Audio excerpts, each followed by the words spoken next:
എന്താ അതൊക്കെ? അതൊക്കെ എത്രയോ കൊല്ലം മുമ്പ് കഴിഞ്ഞതാണല്ലോ. നമുക്ക് നോക്കാം. ഞാൻ അവരുടെ കൂടെ തന്നെ ഉണ്ടാവും, അവരുടെ കൂടെ നിൽക്കും. എന്തിന്? ഏത് അന്വേഷണവും അവർ പറയുന്ന അന്വേഷണം നടത്തണമെന്ന് ആദ്യം ഒപ്പിട്ട് കൊടുക്കുന്ന ആൾ ഞാനായിരിക്കും.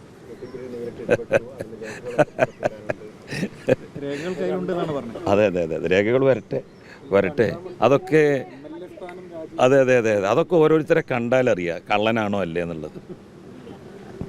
നിങ്ങൾ എൻ്റെ ഡ്രസ്സ് നോക്കിയാൽ അറിയാം നിങ്ങൾക്ക് ഞാൻ ബ്രാൻഡഡ് ഷർട്ടാണോ ഉപയോഗിക്കുന്നത്, എൻ്റെ പോക്കറ്റിൽ എന്താ പറയുക, നല്ല വിലപിടിപ്പുള്ള പേനയാണോ ഇരിക്കുന്നത്, ഞാൻ ഉപയോഗിക്കുന്ന കണ്ണടക്ക് 1,00,000 രൂപയുണ്ടോ, ഞാൻ കെട്ടിയിരിക്കുന്ന വാച്ച് ലക്ഷങ്ങൾ വിലമതിക്കുന്നതാണോ, ഇതൊക്കെ നോക്കിയാൽ തന്നെ ഒരാളെ നമുക്ക് വിലയിരുത്താൻ പറ്റും.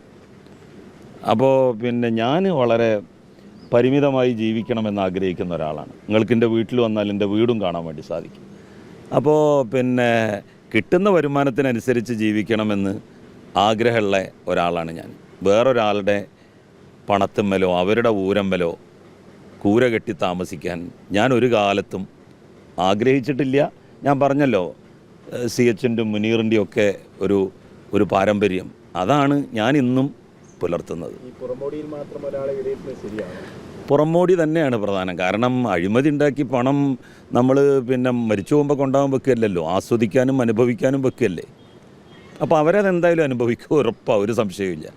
അഴിമതിയിലൂടെ സമ്പാദിക്കുന്ന പണം അല്ലെങ്കിൽ അനധികൃതമായി സമ്പാദിക്കുന്ന പണം തീർച്ചയായിട്ടും അവരെ ഉപയോഗിക്കും, അവരുടെ മക്കൾ ഉപയോഗിക്കും. അവരുടെ മക്കളുടെ ഒക്കെ തന്നെ ജീവിത നിലവാരം നമുക്ക് കണ്ടാലും മനസ്സിലാക്കാം.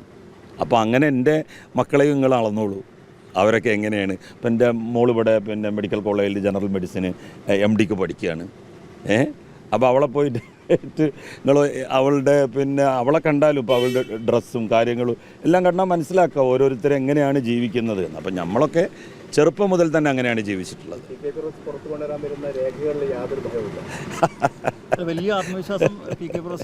അല്ല ആത്മവിശ്വാസം മൂപ്പര് നന്നായി പ്രകടിപ്പിച്ചോട്ടെ. മൂപ്പരെ പോലെയാണ് എല്ലാവരും എന്ന് വിചാരിക്കും. മുൻ ജനറൽ സെക്രട്ടറിമാർ അങ്ങനെ അല്ല എന്ന്, യൂത്ത് ലീഗിൻ്റെ മുൻ ജനറൽ സെക്രട്ടറിമാർ അങ്ങനെ അല്ല എന്ന് അദ്ദേഹം മനസ്സിലാക്കട്ടെ. എന്തായിരുന്നു?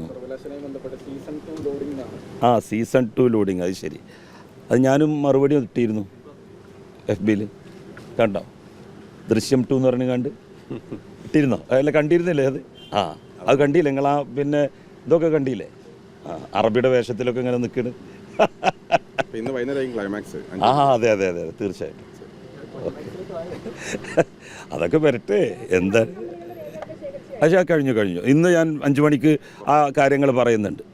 വലിയ മുതലാളിയാണ്, അദാനിയുടെ പറക്കാതെ പോയ മകനല്ലേ, കോഴിക്കോട്ടുകാർക്ക് അഭിമാനിക്കാം.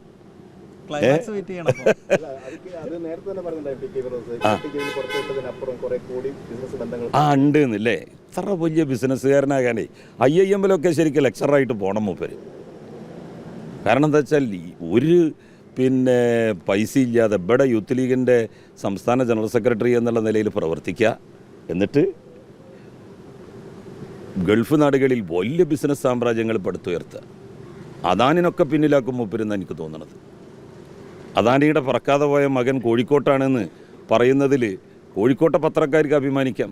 ഇത്രയും ഭയങ്കര എന്താ പറയുക, അത്രയും ഗംഭീരനായിട്ടുള്ള ഒരു ഓണ്ടർപ്രണർ. ആരാൻ്റെ ഊരമ്മ കൂര കെട്ടി താമസിക്കുക ആർക്കാ വയ്യ?